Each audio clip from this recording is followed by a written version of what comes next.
Setiap kita punya tanggung jawab. Pertama untuk diri sendiri, Pak, dakwahnya kita. Yang kedua untuk anak, istri, keluarga kita. Iya kan? Ku ampusakum wa ahlikum nara. Jaga, pelihara, selamatkan dirimu dan keluargamu, jangan sampai masuk ke dalam neraka. Itu pertama.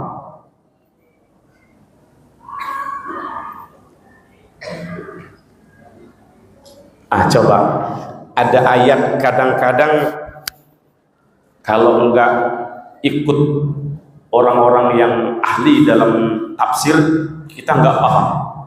Kata Allah, alaikum anfusakum la yadurrukum man dhalla idza tadaitum.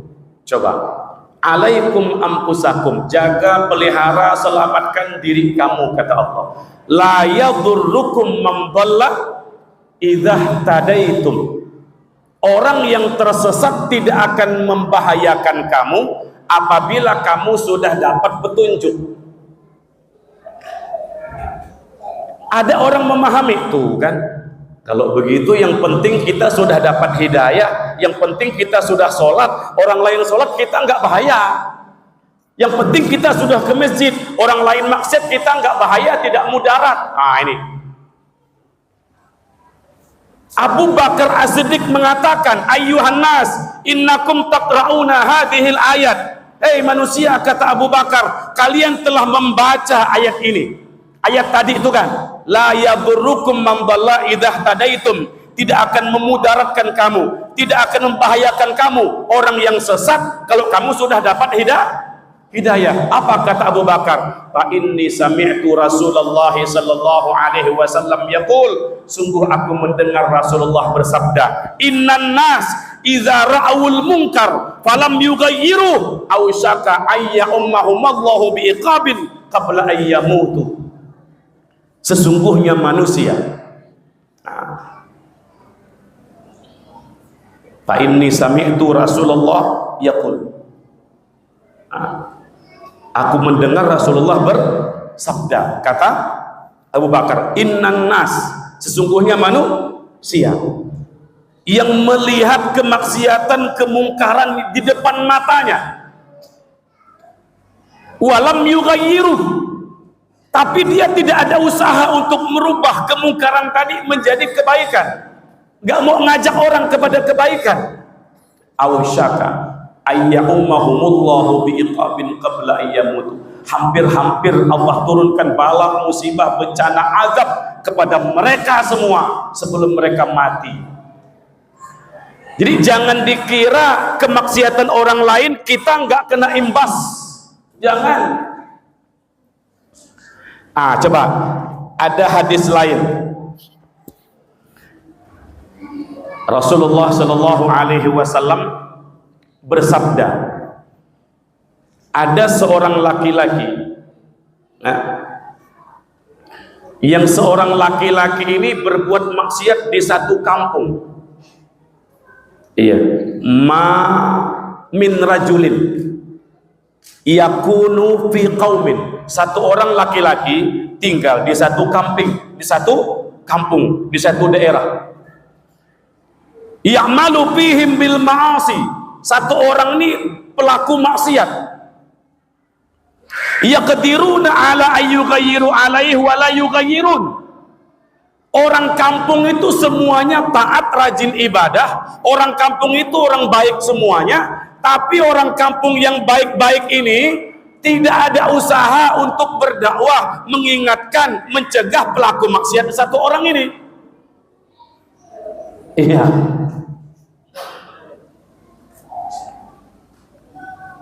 Coba kita ulang. Ma min rajulin, tidak adalah satu orang laki-laki, yakunu fi qaumin, tinggal di satu kampung, ya'malu fihim bil ma'asi, di tengah-tengah orang kampung tadi satu laki-laki ini berbuat maksiat.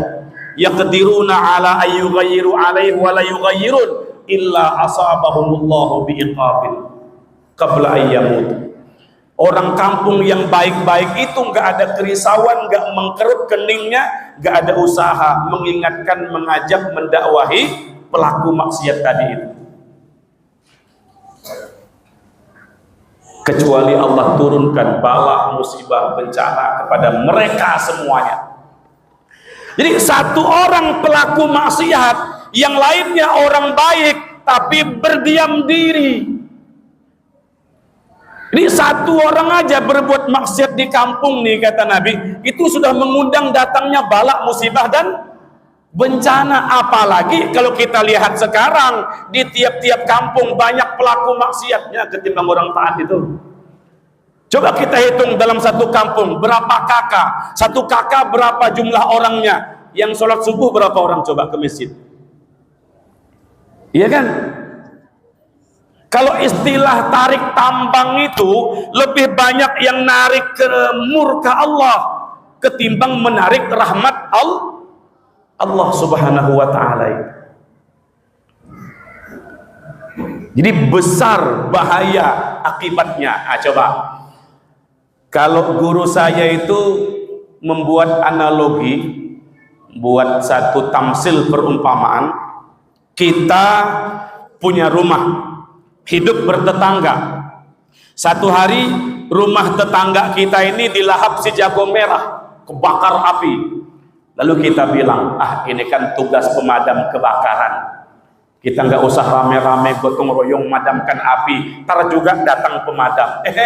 Belum sempat pemadam datang, rumah kita pun juga hangus terbakar. Kenapa? Api itu merembet, menular.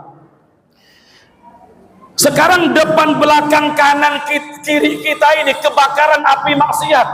Di kota, di desa, di Jawa, di Kalimantan, kebakaran api maksiat. Lalu kita bilang, ini kan tugasnya ulama, kiai, habib, tuan guru, ustadz. Kita mah orang awam, nggak pernah mondok.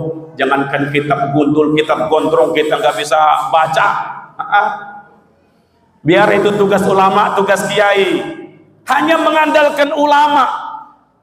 Ada berapa ulama di kampung kita? Kiai ustadz ada berapa?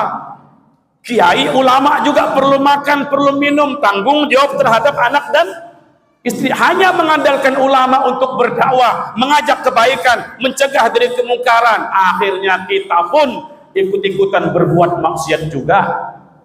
Su'ul khulqi muhdun, akhlak yang tercela itu menular.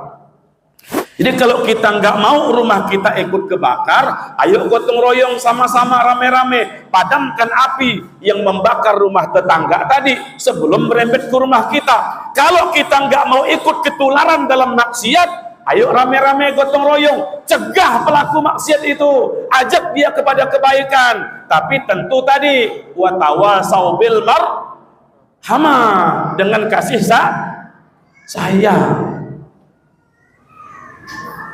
Iya, ini jarang nih Pak, dalam acara maulid jarang yang isi ceramah model begini nih. Saya pun baru malam ini aja.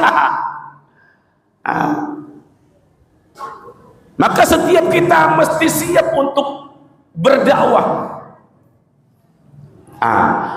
Kalau Rasulullah itu detail membuatkan contoh tuh, kata beliau, perumpamaan orang yang taat dengan pelaku maksiat seperti orang naik kapal bertingkat. Satu kelompok di lantai atas, satu kelompok di lantai bawah, di perut perahu. Yang di lantai bawah nih, di perut perahu, mau melubangi dinding kapal tuh biar air bisa masuk. Kalau yang di lantai atas membiarkan, tidak mencegah, tidak menghalangi, kapal dilubangi, air pun masuk. Yang karam tenggelam siapa coba? Semua kan? Nah, inilah makna pepatah, sebahagian orang makan nangka, yang lain kena getahnya.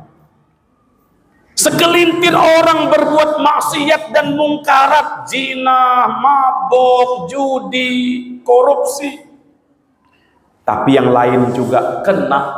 Kalau gara-gara zina, gara-gara mabuk, gara-gara judi, gara-gara korupsi tadi, turun bala, musibah dan bencana, tsunami, gempa bumi, segala macam. Yang kena bukan hanya pelaku maksiat, ahli masjid pun, kiai pun juga kena itu. Jadi kita berdakwah mengajak orang kepada kebaikan itu bukan kita nih beranggapan orang itu ahli neraka, bukan. Tapi tujuannya untuk menyelamatkan diri kita juga. Iya. Maka saya mengajak dengan semangat maulid Nabi kita malam hari ini, ayo di samping kita sholat seperti Nabi, baca Quran ngikut Nabi, zikir istighfar ikut Nabi, nah, tapi kita juga berdakwah melanjutkan dakwahnya Nabi Shallallahu Alaihi Wasallam. Semua kita punya potensi untuk melanjutkan Nabi di dalam mendakwahkan agama ini.